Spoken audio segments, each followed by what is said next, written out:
ଜୀବନରେ କିଛି ଭୁଲ ଏମିତି ଥାଏ ଯାହା ମଣିଷର ସୁଖ, ଶାନ୍ତି ଓ ସଫଳତାକୁ ଧୀରେ ଧୀରେ ନଷ୍ଟ କରିଦିଏ।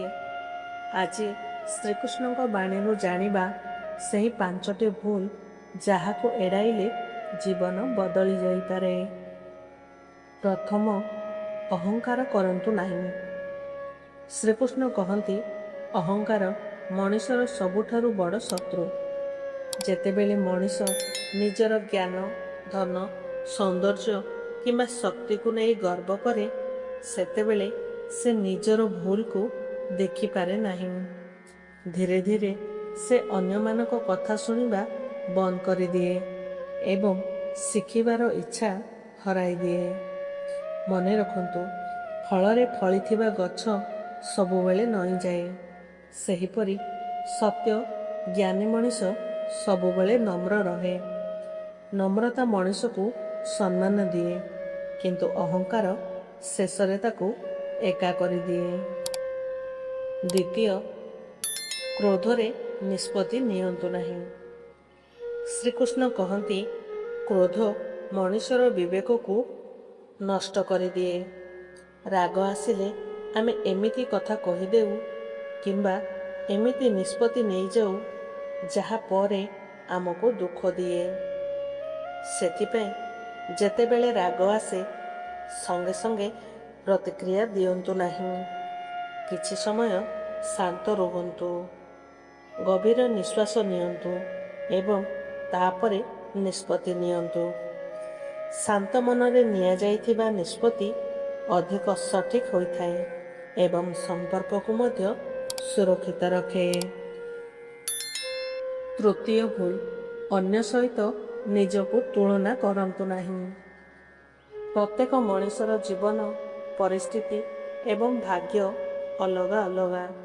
ଅନ୍ୟମାନଙ୍କ ସଫଳତାକୁ ଦେଖି ନିଜକୁ ଛୋଟ ଭାବିବା କେବଳ ଦୁଃଖ ଏବଂ ଈର୍ଷା ବଢ଼ାଏ। ନିଜକୁ କାଲିର ନିଜ ସହିତ ତୁଳନା କର। ପ୍ରତିଦିନ ଅଳ୍ପ ଅଳ୍ପ ଉନ୍ନତି କରନ୍ତୁ। ଅନ୍ୟମାନଙ୍କୁ ହରାଇବା ଠାରୁ ନିଜକୁ ଉନ୍ନତ କରିବା ଅଧିକ ଜରୁରୀ। ଯିଏ ନିଜ ଲକ୍ଷ୍ୟ ଉପରେ ଧ୍ୟାନ ଦିଏ, ସଫଳତା ତା ପାଖକୁ ନିଶ୍ଚୟ ଆସେ। ଚତୁର୍ଥ ଭୁଲ, ସମୟକୁ ଅବହେଳା କରନ୍ତୁ ନାହିଁ। ସମୟ ହେଉଛି ଜୀବନର ସବୁଠାରୁ ମୂଲ୍ୟବାନ ସମ୍ପଦ।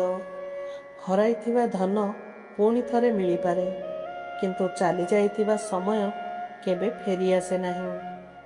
ଯେଉଁମାନେ ସମୟକୁ ଠିକ୍ ଭାବରେ ବ୍ୟବହାର କରନ୍ତି, ସେମାନେ ଧୀରେ ଧୀରେ ନିଜ ଲକ୍ଷ୍ୟରେ ପହଞ୍ଚିଥାନ୍ତି।